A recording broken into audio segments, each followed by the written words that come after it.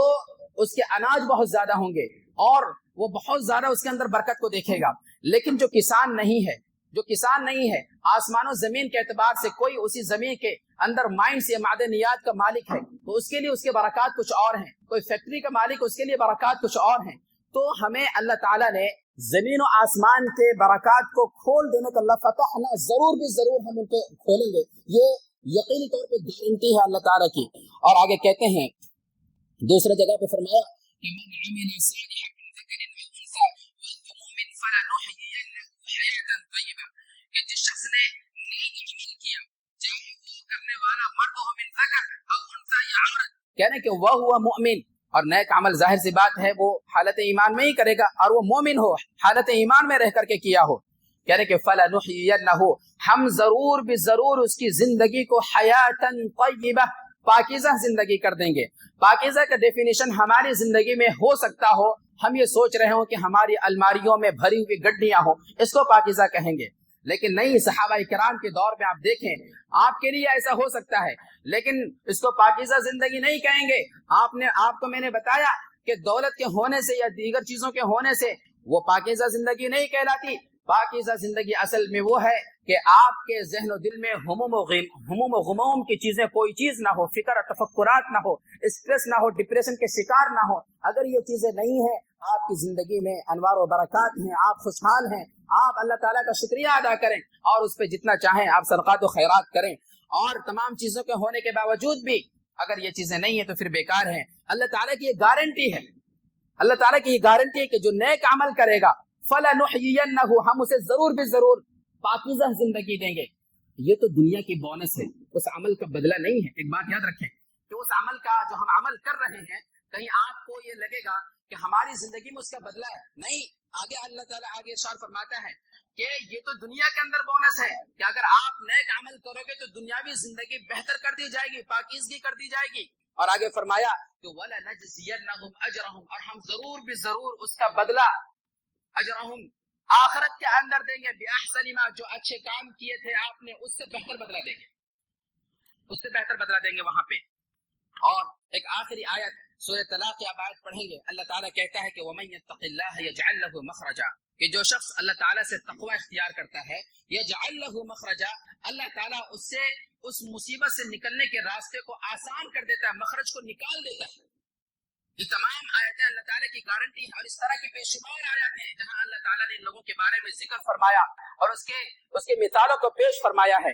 تو جو لوگ تقوی اختیار کریں گے وہ ہر مشکل سے راستہ نکلنے کا راستہ اللہ تعالیٰ ان کے لیے نکال دیتا ہے، اور کہہ رہے کہ وَمَن يَتَوَكَّلْ عَلَى اللَّهِ فَهُوَ حَسْبُهُ، اور جو اللہ کے اوپر توکل کرتا ہے اللہ تعالیٰ اس کے لیے کافی ہو جاتا ہے۔ خوشگوار زندگی کے لیے کچھ اور بھی اصول و ضوابط ہیں، انشاءاللہ تعالیٰ ہم اسے آنے والے جمعات کے اندر ہم دیکھیں گے۔ فی الحال ہمیں خلاصے کے طور پہ یہ ہے کہ ہمیں حتی الامکان اس طرح کے اپنی زندگی میں عمل کو لانا ہے اور کوشش کرنا ہے کہ ہمارا اس عمل کے تعلق سے ہمارا دل اور دماغ متفق ہو، ہمارا دل اور دماغ اس سے ٹکراؤ نہ کھاتا ہو، تو ہماری زندگی بہتر ہو جائے گی۔ باری تعالیٰ ہمیں کہنے سننے کے ساتھ عمل صالح کرنے کی توفیق عطا فرمائے۔ مسلمان جہاں کہیں بھی بستے ہوں باری تعالیٰ ان کی عزت و آبری کی حفاظت فرمائے، ہماری مساجد کی، علماء کرام کی، سلف صالحین کے منہج کی حفاظت فرمائے،